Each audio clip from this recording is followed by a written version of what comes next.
Hey everybody, welcome back to The Secret Podcast. This is episode 27. Today we're talking about isolation, we're talking about building habits, and we're talking about filmmaking techniques. And again, I'm gathered by my friends, Wyoming whiskey, a little bit of ice. Let's do it.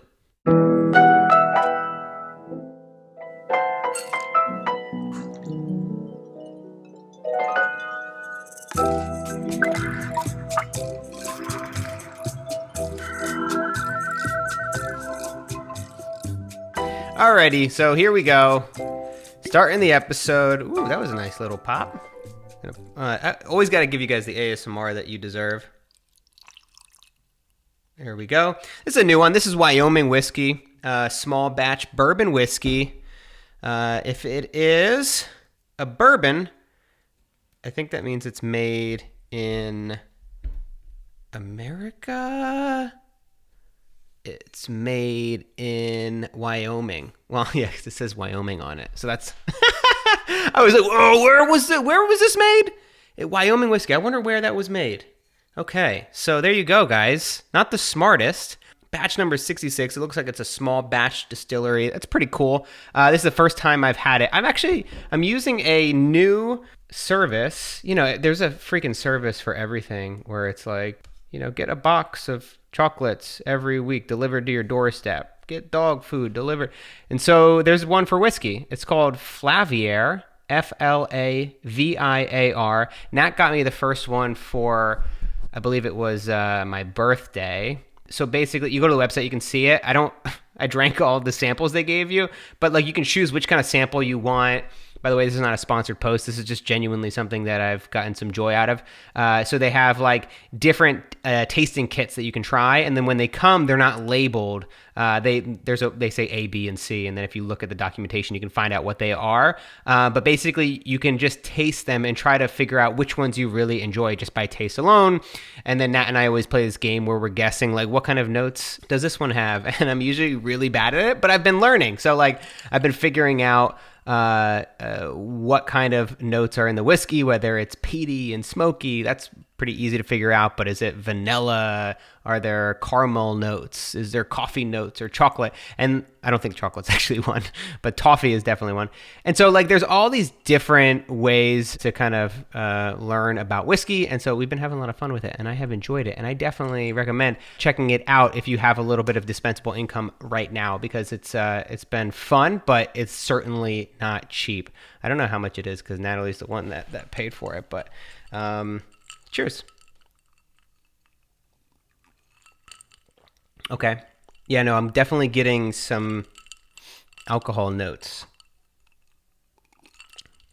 That's good. Well, anyway, guys, how have things been going for me? That's a great question. Thanks for asking. I think for me right now, I'm hanging in there. I'm doing pretty well. First 2 weeks were definitely the toughest in terms of isolation. At this point, we're probably nearing like week 6 or 7. I don't know. Like the days really blur together.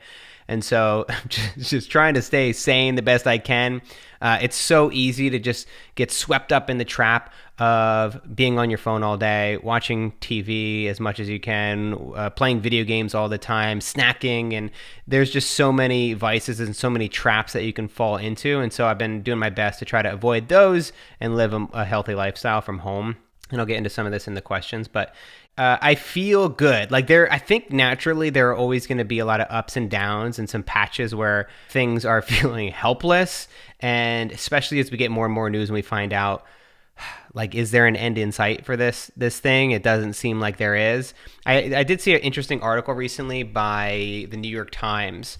I think they were referencing another research study that was done or another opinion piece, but somebody was talking about the hammer and the dance. And so the hammer is isolation, which is what we're doing right now. And the dance is the opening back up of society. And so it doesn't happen all at once, but it happens slowly. Certain businesses open up, and then with testing capabilities, we see how everything is going. I'm sure a lot of you guys have been, catching up with the news and seeing this anyway, but being able to see how things are going, and then that dance will end with another hammer, and you'll go back and forth between the hammer and the dance for a while. I mean, realistically, until there's a vaccine.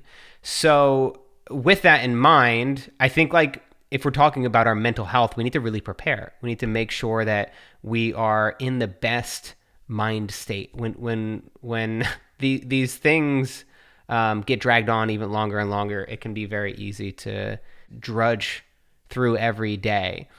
And there are a lot of opportunities, and I see a lot of parallels to, I mean, obviously not as extreme, but there are parallels to when I graduated college and moved home to live with my parents for 2 years, living in the basement.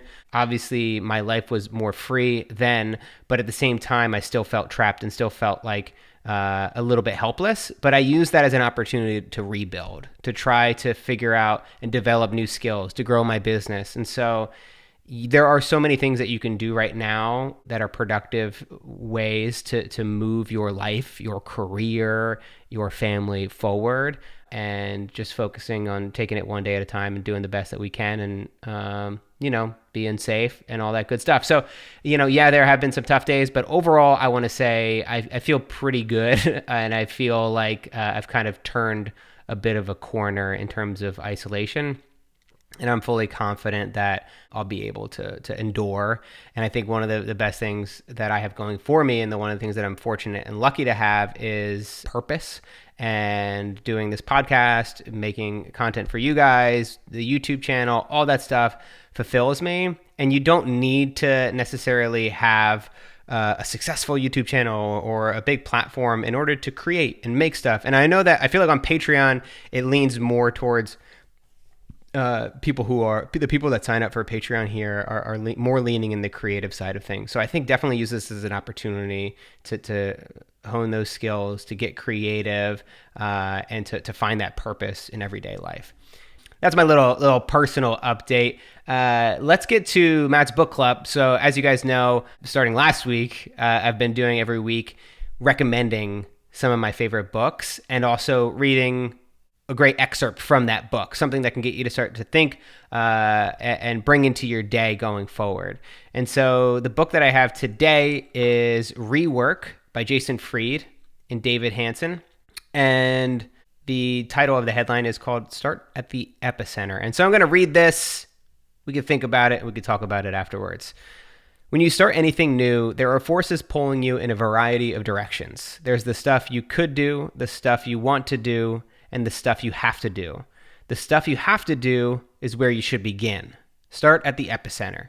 For example, if you're opening a hot dog stand, you could worry about the condiments, the cart, the name, the decoration, but the first thing you should do is worry about the hot dog. The hot dogs are the epicenter. Everything else is secondary. The way to find the epicenter is to ask yourself the question, if I took this away, would what I'm selling still exist? A hot dog stand isn't a hot dog stand without the hot dogs. You could take away the onion, the relish, the mustard, etc. Some people may not like your toppingless dogs, but you'd still have a hot dog stand.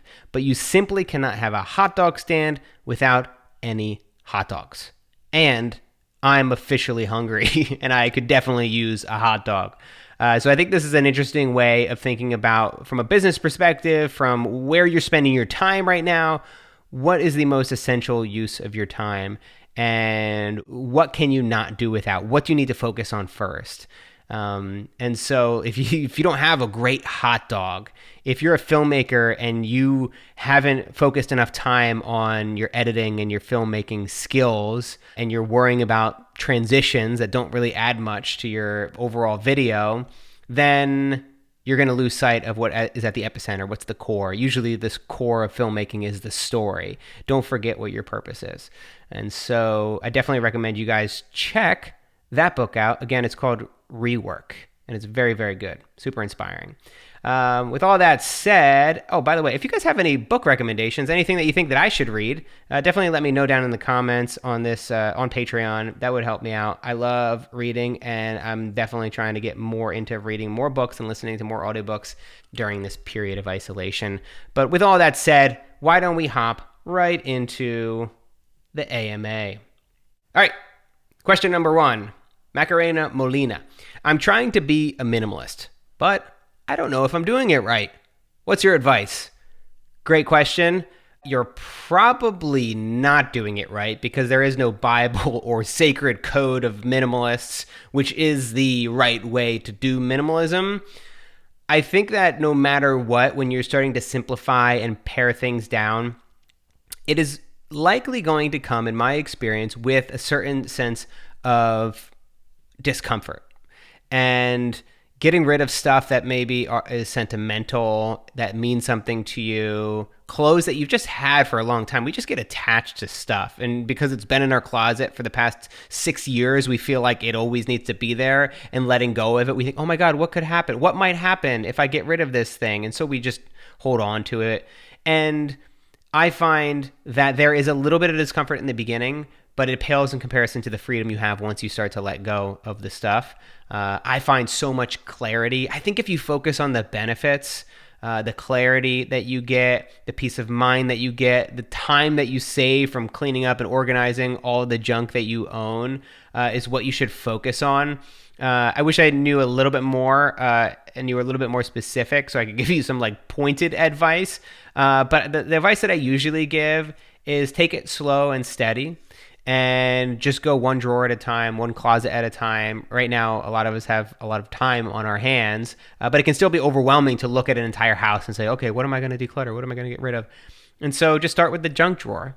See how that feels. Go through it and put your things into a few different piles. You can do the things that you're planning on keeping. You can do the things that you plan on giving away. You can do selling and maybe throwing away. Maybe if like you don't have, if nobody's going to get use out of it, no donation center is going to accept it and nobody is going to take it. If it's a scrap receipt, you throw it in the garbage or you can recycle it. And so creating those 3 piles can help you gain clarity. You can go through multiple processes if you need to and say, okay, I'll go through these piles again. And then I'll check again to see if there's anything that that I'm planning on keeping that I don't need to hold on to, that I can donate and give away. So there's no right way. There's no wrong way to do minimalism. It's a tool. It's kind of like blogging or writing or journaling or meditating. You can use it as a way to be more mindful and intentional with how you spend your time and the people that you surround yourself with. I think for me, it personally allowed me to ask some really deep questions and to figure out my priorities in life and where I want to head, and help me really to redefine my vision and my idea of success. And so for you, those things might happen as well, but don't get stressed out or disappointed if they don't. I think, everybody's very individual, and so it's not always going to be the same for all of us. Chris Floyd has a creative question here. Do you use a teleprompter? If not, how the hell do you speak so eloquently? Practice? Well, I think if I've proven anything with these AMAs is that I'm not that eloquent. I guess alcohol could help, but I don't drink when I'm making my YouTube videos. Planning. And no, I don't use a teleprompter. I have used a teleprompter for a few different videos, mainly videos that I recorded very early on. I'm not opposed to it. I do know one YouTuber that's very popular that uses a teleprompter, and their videos, not expressing gender. I mean, like, it's not, I don't think it's a big deal. I think it's totally fine because my videos are all scripted and written out very thoroughly. Obviously, the experiment type videos where it's like me off the cuff, just like talking about my feelings on a particular subject or something that's going on, I leave a little bit of amount to improv and kind of just riff on the spot a little bit. But the story structure, in order to make a video every single week, I need to script out and write these things pretty thoroughly. That really helps to actually reduce time editing, and it helps to make sure that I'm making really, really great content every week, or content that I think is great. You can use a teleprompter if you can make it work for you. Using a teleprompter, in my experience and my attempts in the past, is very, very difficult because you have to be reading the teleprompter, you need to be delivering, and then there's no room for improv. There's no room for like getting weird and making mistakes, which kind of is a fun part of, filming yourself on camera. So you lose that element to a degree, unless you like want to do, okay, I'll do teleprompter a little bit to get the core of it, and then I'll riff a little bit to have some extra. And that could work as well. But you'd be surprised at the skill of reading a teleprompter, how difficult it is, because if somebody can tell that you're reading off of a teleprompter, then it just kind of ruins that vibe. I don't think there's anything wrong with it, but I do think that like seeing somebody like you can sometimes, if you're not filming it correctly, if I was using this lens with a teleprompter in front of it, you would see my eyes just moving across the screen, and that just makes people feel a little bit weird, I guess. But I speak eloquently because I plan the hell out of my videos. If you think that if you're watching this AMA right now and you're like, Matt is very eloquent, like how did he get like that? Then if that's what you think, then thank you. But I don't believe that to be true. I think that if anything, I focus on my strengths. I try to focus on the things that I'm confident in and that I know well. There's a lot of people that can bullshit, or there are also a lot of people that just know a lot about a lot of different subjects and that can talk at length about any particular subject. And so for me, in my wheelhouse, it's like the things about in self-development that I talk about on my YouTube channel. It's it's filmmaking, creativity, YouTube, freelance. Those are the things that I find myself more confident speaking about, and so I might appear more eloquent or well put together with those things. It's just because I don't bullshit. I'm not going to talk about something that I have no idea what it is or what it's about, and so I think that's where I get a majority of my confidence. Let's get to the next question here. Sanja Kraus Harder. Do you have a special workout routine for isolation?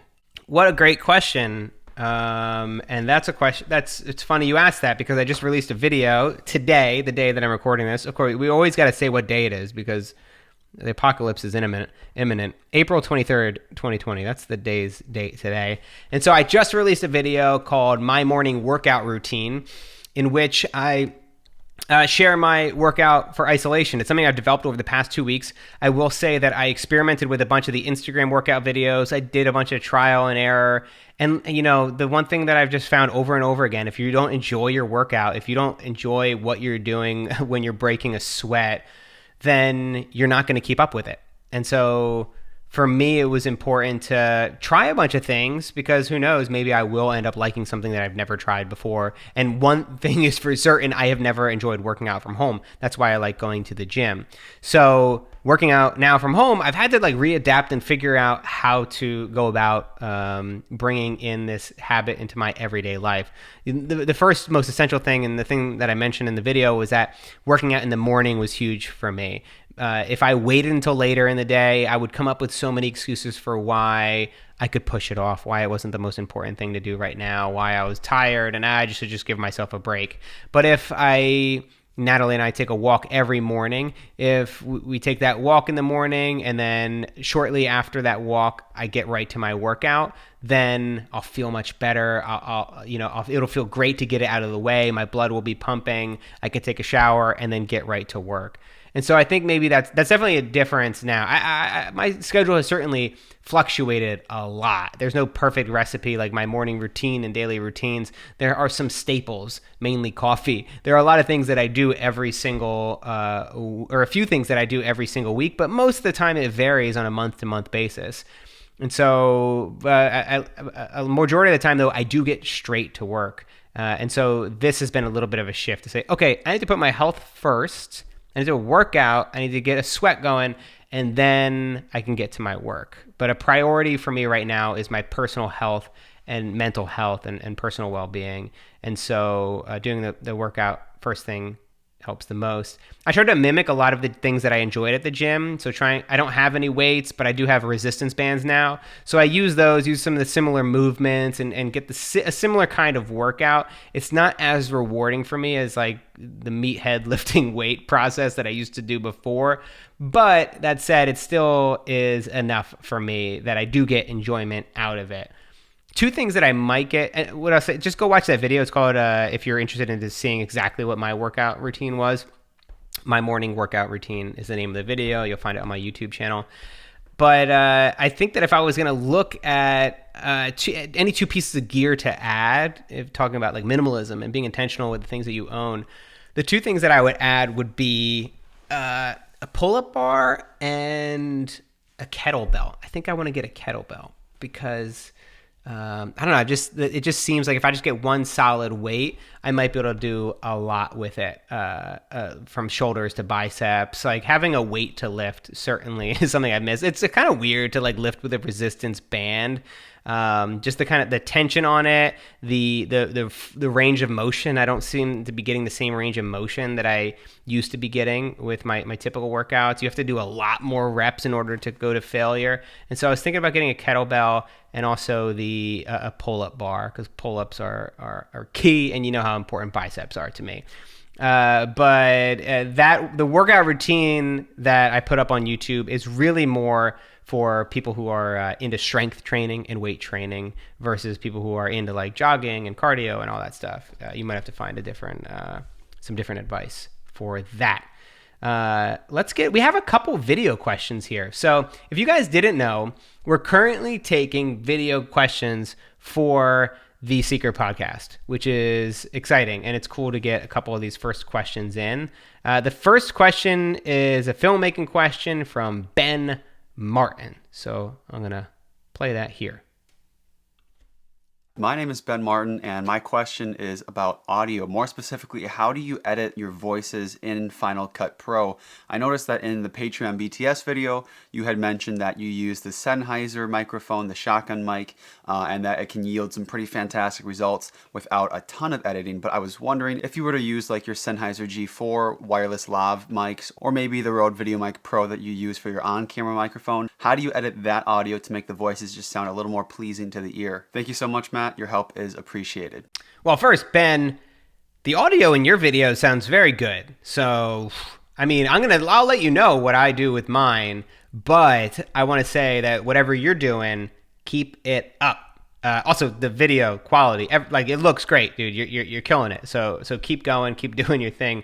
I'm really impressed.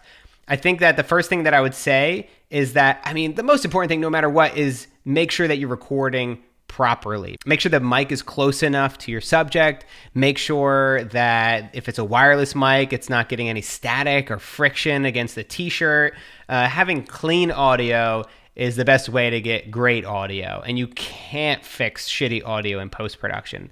There's no amount of finagling and adjusting that you can do if like your mic keeps cutting out. You're just screwed. There's some things that you can do if like you underexpose or overexpose your footage, especially if you have a nicer camera. But when it comes to audio, got to get it right from the beginning. So you mentioned a couple of different microphones that I use. So I'll just go through each of these microphones and I'll talk about the filters that I apply to them in Final Cut Pro 10. So for the Shure SM7B podcast mic, this mic here that I'm talking through, I usually add the brightness filter, which is, it's automatically set to level, I think 25, which is a good level to be at, because the Shure mics these podcasting mics in particular, tend to be very bassy and not very sharp. And so again, and first of all, I should clarify, I'm not an audio expert, but this is just to my own ear.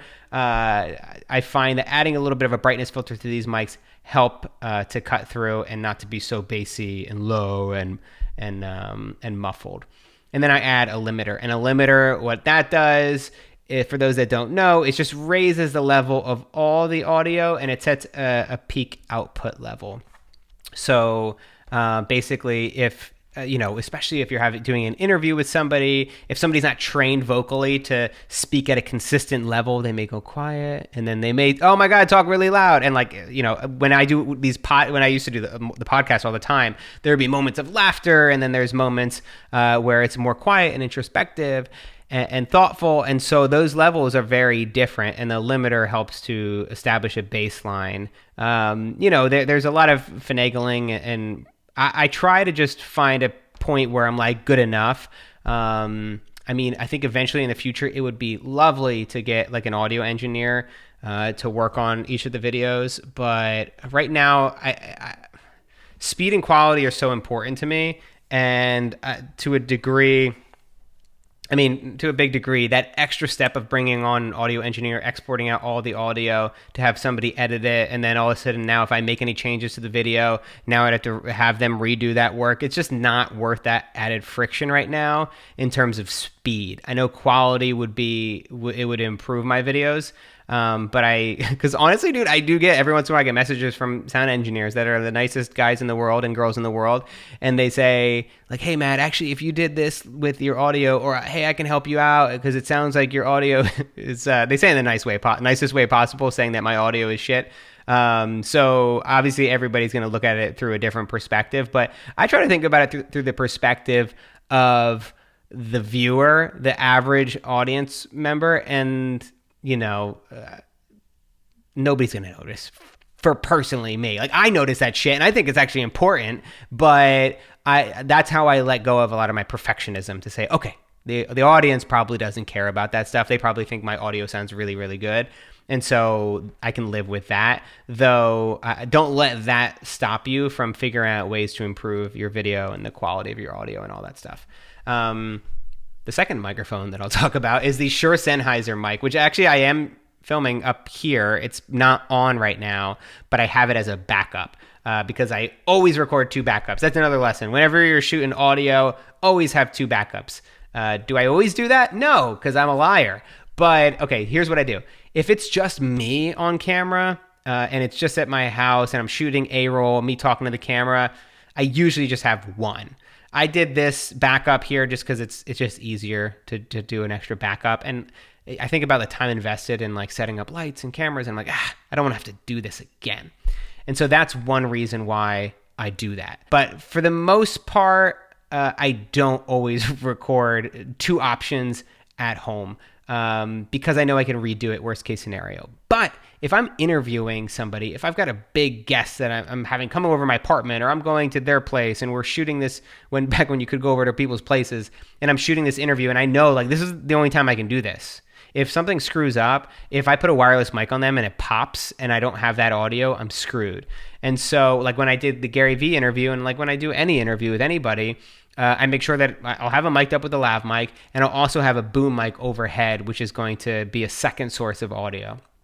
Having backups for audio in those important situations is crucial. So with I'm a dum-dum too, because I think I said wireless Sennheiser mic. This is the Sennheiser Boom. So the Sennheiser Boom, I don't do any additional filters like you had mentioned. I don't do anything extra. I just add a limiter to it. So the limiter keeps the levels level and at a volume that is appropriate. The wireless Sennheiser mic, those ones I do add a brightness filter, though I dial it down from level 25 in Final Cut Pro because the 25 is a little bit too sharp and cutting. And then I also add a limiter to that. And then the Rode on-camera mic, which is just for like vlogging cameras. I don't have it on me right now, but it's super simple cam. That I just do a limiter as well. So the only thing I do is like if I feel like it's too bassy, I'll add a brightness filter, which helps me like cut through a little bit and not, drown out. And then I add a limiter. And then also sometimes I will adjust and mess around with the levels. If there's periods where something goes really loud or really quiet, or if say basically if you have like a 1 minute clip and there's only a couple elements of dialogue, there might be a lot of noise in the silence between that. Fuck. Oh my God. I just like lost. Holy shit. I should be drinking water to clear my throat, but I'm drinking whiskey. What the fuck just happened? I think that was the coronavirus. I think I was literally just infected. Oh my God. Okay. Yeah. So, audio, it's good. I do my best, and I forget what I was talking about because I have corona now. Don't tell anybody that. Yeah, do your best with the audio, but don't be a perfectionist. And that is for you to decide where that line is. So we've one more video question here, and then I'll get to a couple other finishing questions. Here we go. This is Katayani. Hi, Matt. My name is Kat, and I just wanted to say I'm a really big fan. You inspired me to begin my minimalism journey as well as my personal development or self-hug journey, right? So I just wanted to say thank you so much. Your work has really, truly inspired me. I know you said that you started making videos for fun when you're in middle school and also did that in high school. I am kind of doing that in high school. I did that a little bit in high school. I graduated really recently where I was the executive producer, and now I do PR and branding for all the sororities on campus. So my question to you is, I know you said a lot of what you did was with your buddies and it was fun, but did you also do any extracurriculars in high school and college that helped you to your journey in becoming a filmmaker? And if not, or if yes, do you have any tips or any resources for someone who's fueling their passions through these external organizations at a pretty young age rather than developing their own YouTube channel, developing their own like podcasts? But yeah, I would love to hear from you. Thank you. Kat, thank you so much for that question. And I really, really, truly appreciate the kind words. That was really, really sweet to hear that.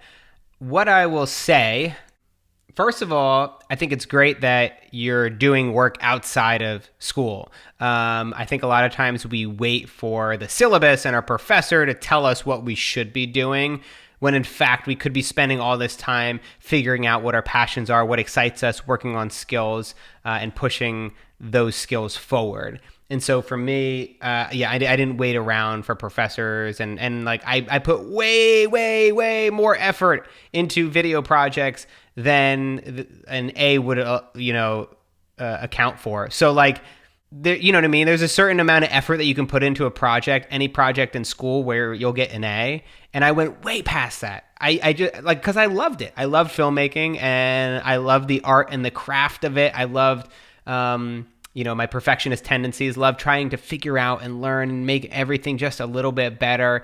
And so I put a lot of time and energy into making videos, like you said, doing sketches, starting to do freelance work, and as many different video projects I could do, I would focus on. If I were to say that if there's anything extra outside of that I've done, it was definitely taking an interest in business and entrepreneurial books. So just entrepreneurship in general, I've always been interested and fascinated in ever since high school, really. And so I started reading a lot of Seth Godin books early on. I started to take self-development really seriously. And so like, I think for me, when I started my career as a freelancer and as a filmmaker, you have to understand that like, no matter what, whatever your skill is, if you're a painter or if you're a filmmaker or you're a photographer, or you make ceramics, there is that skill. And then there is the ability to monetize that skill and to connect with clients and to get recommendations and to build your business and to hire people and do all these other things. The skill and the craft that seems to be 100% of it actually isn't. And I think that was the thing that I was most fascinated in when I started to really do well as a freelance filmmaker. I started to realize that skill was only one part. There were so many filmmakers who were so much better than me. They were so good, I would say at the time. I think now like I've put in over 10,000 hours and I feel really confident in my skills. But there was a time, like there's a crossroad, and a lot of people didn't invest in those business and entrepreneurial skills and like figuring out the mindset, understanding how to get through doubt, through periods where you are not making any money and it is an absolute struggle. And so that to me was one of the biggest things I think that I invested in, was learning, figuring out the business side of things, understanding the mindset and accepting failure and not blaming anybody but myself if I had a failure, and seeing everything as a learning opportunity to grow. I think if you invest in yourself and your own self-development, and you take your craft if you take the business side just as seriously as the craft, then you'll be able to do something for the long run. Because of course, it's great to make something that you love and to have hobbies and to, dabble with photography. But if you want to turn it into a business, if you want to make a living doing it, then it has to be more than just art. You have to think about the business side of things. And so definitely, Rework, one of the books the book that I mentioned at the beginning of this podcast, I definitely recommend you check that out. There's so many other books. And I think just like having an appetite for learning and growth and discovery will help you 100%, will help you so much more than just solely focusing on the craft itself. And let's just do a couple more. Why not? Let's just do a couple more. I got a little bit of whiskey. I'm going to go until I finish this whiskey. Manish asks, I'm trying to build a few habits like journaling, meditating, and exercising. However, I often find that I'm super into it for the first week or so, but then I lose interest and give up. What are some ways to keep motivated and build habits? Okay. Hey, dude, I've been there. I have tried to build journaling habits, meditation, and exercise. There's a difference between all three of those, and I think that this is the difference that you're going to have to determine for yourself. Which ones are you failing because you just haven't really put in the time and haven't dedicated yourself? And which are the ones that are failing because you actually just don't truly enjoy that and you don't actually get anything from that?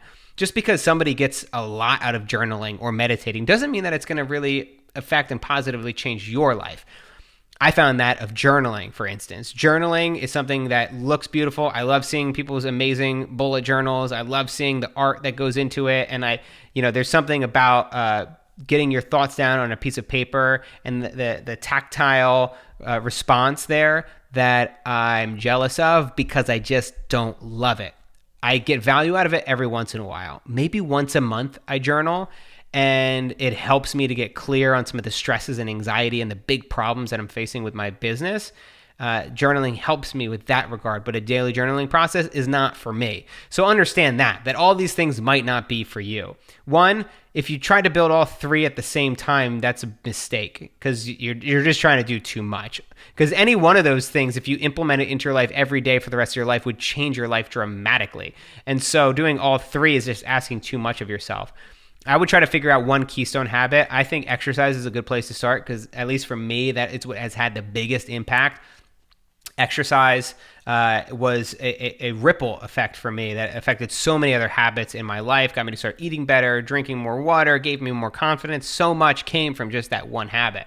So I definitely think you should pick the right one to focus on and then implement some rules for yourself. Rules have been super valuable for me. So the 2-day rule is one that I've talked about a ton, but it's this idea that you don't allow yourself to take 2 days off in a row. You can take 1 day off, but then you just don't take that second day off. It's as simple as that. And I think what that does is you don't lose track. I think that was the most frustrating thing when I started to build habits is that, I'd go to the gym and then I take a day off, and then that leads to 2 days off, and then 3 days off, and then a week later, I'm like, shit, what happened? I was like so fired up, and I was so ready to build this into a habit, and then it disappeared. And for me, the 2-day rule prevents that. At the very least, I'm going every other day, and I often go much more than that. And so figure out rules that you can build for yourself that will allow you to build habits effectively. And I do have a habit course that I'm working on. I've actually got 2 courses that I'm working on. I mentioned it in, I think, the last podcast, but I'm shifting and doing a YouTube course to release first, which is like about how to build a successful YouTube channel. Successful in means of monetizing and having subscribers, but also in not burning out and actually enjoying the videos that you make every day and not just doing it for the external reward. It's doing it intrinsically because you get value from it and you love filmmaking and you want to help impact people's lives. That I'm really excited about. But also the habits one I think is going to be super practical and is going to help a lot of people. And so as soon as that YouTube one is released, we're going to knock out this habits course, and I think that's something to definitely look out for. It's something I've been working on for the past couple of years, but I am excited about it. Couple more questions here to wrap things up. Madison O. How has working from home affected your creative flow? Do you feel less inspired? I feel less inspired to exercise and work out. I feel just as inspired with my work. Creativity is an interesting thing because creativity is really looking at the same problems and the same ideas through a different lens. And I've had to do that living at home, being in isolation, not having, a lot of times I shoot videos just from home, but now there's a significant percentage of my content that I have to rethink. Like I can't do interviews with anybody. I have to rely solely on myself. I can't leave the apartment to shoot B-roll, which I didn't do that a ton, but it still limits you quite a bit. There's certain creative ideas where even if it's a couple shots that really add something to a video, now I have to figure out ways to do that from home. So I mean, constraints, and maybe I'll make a video on this, but like constraints are so important for creativity. Like people think that constraints hold them back. Constraints are actually where creativity comes from. It's because when a designer is given a phone and they say you have to design the app within these 4 walls, all of a sudden you have to get super creative about how much space you're using up. If you have a huge screen, that's a totally different challenge. And it's actually probably more challenging than thinking about, okay, what's essential to fit on here? Mark Twain once said, I think it was Mark Twain, he said, I was going to write you a short letter, but I didn't have time, so I wrote you a long one. And I find that to be so true of email. If you want to write a short, pithy email, it's going to take some time. It's going to take a lot of time. And if you just want to send an email quick, just fucking blah, and then send it. So I haven't felt less inspired. I have had to switch up my routines a little bit. Another video that I made, 5 things that help me stop procrastinating or something like that. Just something like that. I've got a bad memory.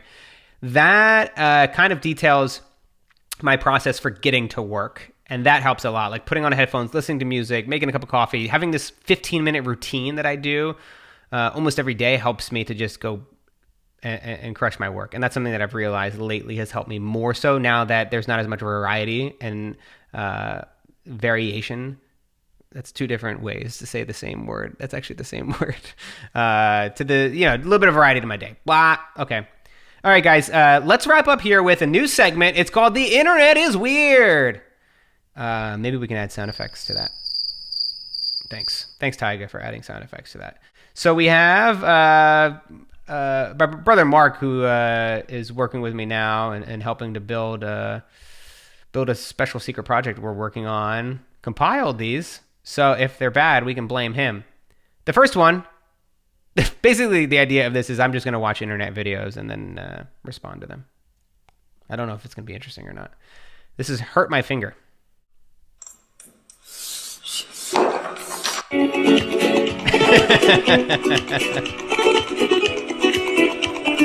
Oh, that's so good. Oh my God. That made my day. That is really clever. You know, it's videos like this that make you feel not so alone. Like when you're in isolation and you just see these beautiful men making a fun video. You guys on TikTok? I'm on TikTok now. I did one video on TikTok. It's amazing to me, like how creative people can get in fucking 10 seconds. 10-second video, boom, hilarious. God, that's the whole idea, right? Like how, like you take that 10-second constraint, like, oh my God, it's like, I think we saw that from Vine, right? And now you see it with TikTok, is that like people are infinitely creative with just a few seconds. And that to me is inspiring. Here's the next one. Oh God. Good. No. Oh. Fuck, dude, are you joking? Are you fucking kidding me? Oh my God. That is the most stress. Oh God, I think...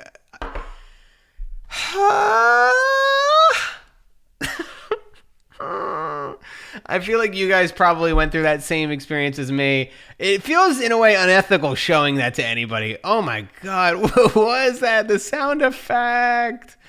Oh, that was horrifying. You know what? I just went from feeling really good. You know what, Mark? You got to think about the order in which you put these videos. Oh, you can't start with the fucking... You can't start with a little funny guys playing guitar and then go to a dude just fucking disintegrating into meat blobs. I can't do this. Okay. All right. I don't even want to finish these. All right. We just got a couple more.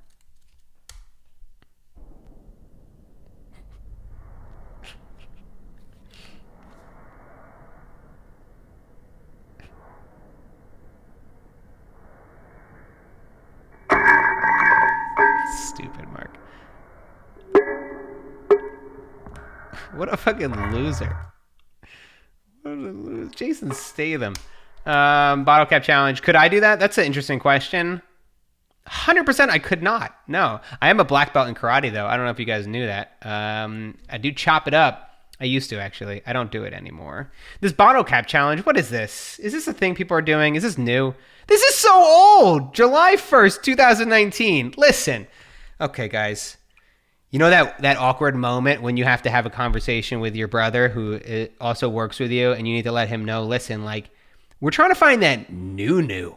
Like, I want that 2020 content. This is July of last year, 2019. This is outdated. You guys, this is going to make me look like I'm an amateur. I'm upset. I'm genuinely upset.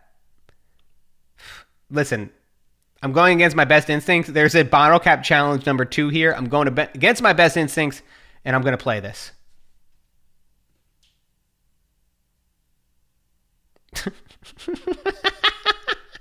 Okay. All right.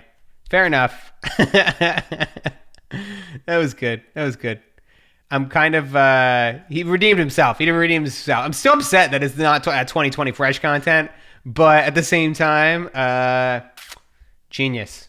It was, you know what I mean? It was a slow burn. It was a slow build up to it, but now I feel good about it. Now we have a final one. It's from TikTok. This must be new then. What do we got here? Hey, so as some of you guys might know, I'm a music teacher, and I found that one of the best ways that I can process the whole transition to online learning and teaching is to write a song. So I wrote a song. I'd like to share that with you guys now. Here we go.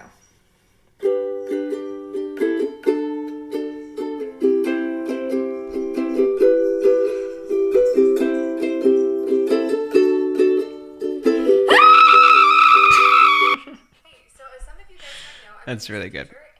That's funny. That is good. I like it. I appreciate the comedic approach. Unexpected.